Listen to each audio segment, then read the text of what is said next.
When she moved to Scotland, the student was mostly confused by 1. Television shows, 2. Small unexpected things, 3. The local food, and 4. The weather. The culture shock of being an international student. For any student, moving away from home can be a bit scary, but I did not expect student life in Scotland to be all that different from my home of the Netherlands. After all, we get the same news and TV shows online. Many students find the northwest climate can affect them a lot. You may find the greyness and the dampness, especially during the winter months, difficult to get used to. However, when I moved from Amsterdam to study at the University of Stirling, I began to realise that a few minor issues were catching me off balance. I was suffering a minor cultural shock. In my first year, I quickly found out my English was not as good as I had assumed.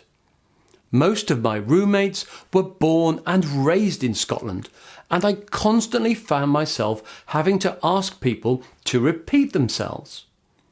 Their Scottish accents did not help, and I was mispronouncing names and places all the time. I also got confused about minor cultural things.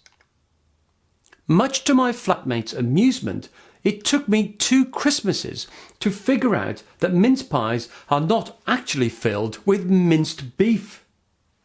The linguistic barrier meant that public transport was tricky at first. I found the lack of information about bus prices and how and where to get tickets really surprising. It turned a simple 15-minute journey into a daunting task. Then I had to adjust to a new social life. I was surprised by the campus culture in the UK.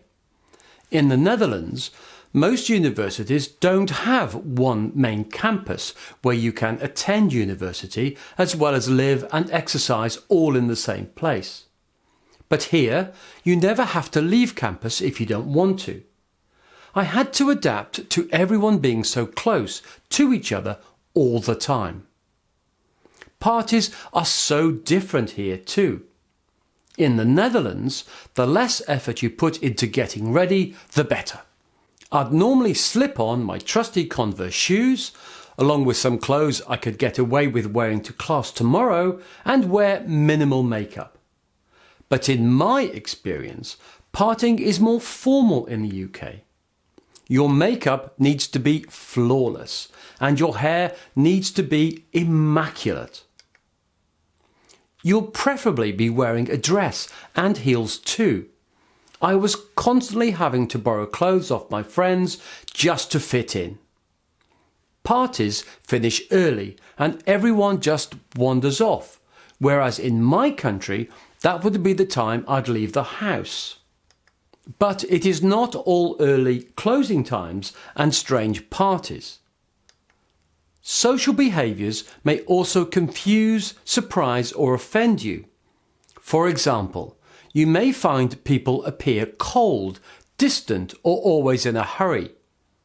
Cultures are built on deeply embedded sets of values, norms, assumptions and beliefs. It can be surprising and sometimes distressing to find that people do not share some of your most deeply held ideas, as most of us take our core values and beliefs for granted and assume they are universally held. However, I found lots of pleasant surprises in the UK too, and so have many other international students I know. My friend Agnes was taken aback by how sociable people are. She says she was shocked when complete strangers started talking to her at a bus stop. I personally was surprised by how smartly male students in Stirling dress compared to my home country. Culture shock can knock your confidence in the beginning, But you are not alone in taking time to adapt, and soon you start to come to grips with all experiences. Studies suggest that taking a gap year or studying abroad can positively influence your brain to make you more outgoing and open to new ideas. Looking back, most of the ones I experienced made good stories to tell my friends. However, when I moved from Amsterdam to study at the University of Stirling, I began to realise that a few minor issues were catching me off balance.